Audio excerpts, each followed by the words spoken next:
Imagine loading into a game, picking your main character, and realizing the developer secretly patched them overnight.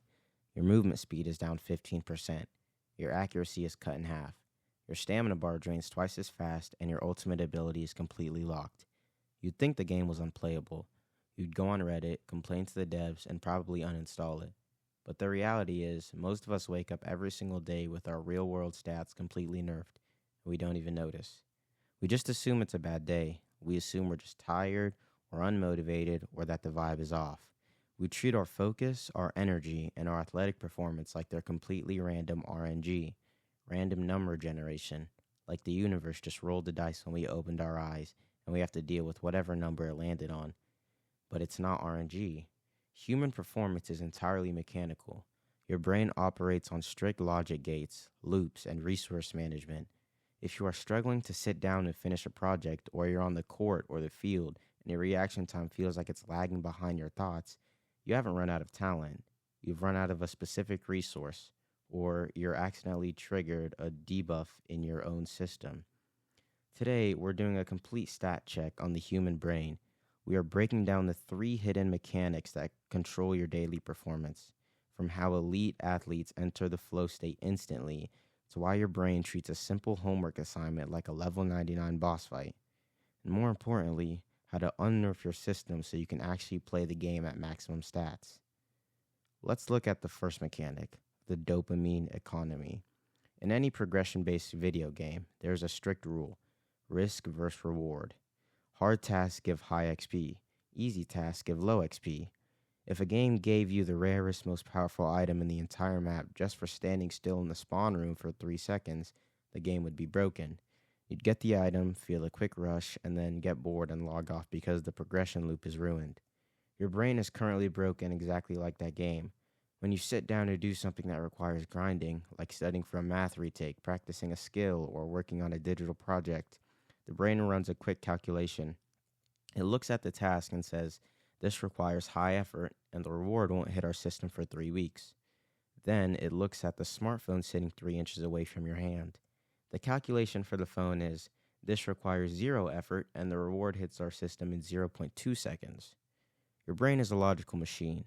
It will choose the high reward, 0 effort option every single time because it's the most efficient way to get currency. You aren't lazy. Your economy is just inflated. You flooded the market with cheap rewards, so the valuable stuff doesn't feel worth working for anymore. Let's talk about athletic performance and focus, what psychologists call the flow state, but what gamers know as being in the zone. When you're in this state, your brain is processing information at maximum bandwidth. If you're playing basketball, you don't think about how to dribble. Your hands just do it. If you're writing code or editing a video, the hours disappear because your consciousness is perfectly synced with the objective. But the flow state has massive technical enemy: RAM management. Your short-term memory operates exactly like the random access memory in a computer. It can only hold a certain number of active tasks before the entire system starts lagging. When you try to perform a high-level task while your brain is still running background processes, like worrying about a text you haven't replied to, stress from a school project you put off, or thinking about what you're going to eat later, you are splitting your RAM. Your brain is trying to render the game while running 50 background apps. To get into the flow state, you have to force close the background apps. You have to dump the cache. Every game designer knows that if the loading screen takes too long or the menu UI is too confusing, players will drop off before they even start playing. In software engineering, this is called user friction. In human psychology, the same exact law applies. Your brain is hypersensitive to physical and mental loading times. Think about how easy it is to slide back into a bad habit or a time-wasting app. There is 0 loading time. Your phone is face up on your desk, logged in, and 1 tap away. The user friction is at absolute 0. But when you want to execute a high-value task, like practicing a skill, working on your fitness tracker code, or doing homework, look at how many menus you have to click through just to launch the program. You have to find your laptop charger, boot up your computer, close out of your old tabs, clear your desk, and find a pen. By the time you finish the startup sequence, your brain has already timed out and defaulted back to a low-friction option. If you want to unnerf your daily output, you have to engineer the friction in your environment. You have to intentionally build long loading screens for your distractions and preload your productive tasks. If you want to study or work on a project tomorrow, you don't start tomorrow. You open the software, plug in the hardware, and clear the workspace tonight. You minimize the loading time so that when you wake up, the only logical option your system can execute is the one that builds your stats. The final mechanic is the most overlooked because it doesn't feel like active grinding. It's the recovery loop. A lot of people think that to level up their real life attributes, they just need to push their system to the absolute limit every single day. They think that constant, unbroken execution is the only path to high performance, but that completely misunderstands how the hardware actually works. In any massive online game, servers have to go down for scheduled maintenance. If they don't, memory leaks pile up, the frame rate drops, bugs start fracturing the system, and eventually the whole network crashes. Your brain and body require the exact same server maintenance. True recovery isn't just sitting on the couch while scrolling through a different screen. That's still processing data.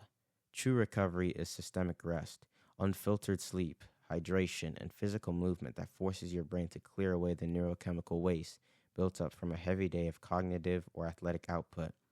If you skip the maintenance window to grind for a few extra hours, you actually aren't gaining more XP. You are running your system on degraded hardware.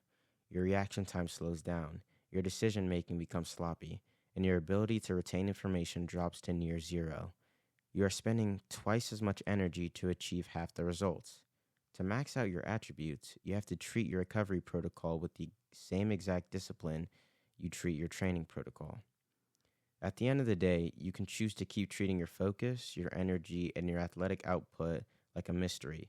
You can keep logging in every morning, hoping that the RNG favors you, and keep getting frustrated when your character feels sluggish and slow. Or you can start running a daily stat check. You can look at your system objectively, recognize the economic inflation of your dopamine, clear your mental RAM, lower the friction of your goals, and respect the server maintenance window. The rules of human performance aren't hidden, and they aren't random. Once you understand the mechanics of the software you're running, you stop fighting the system, and you finally start optimization.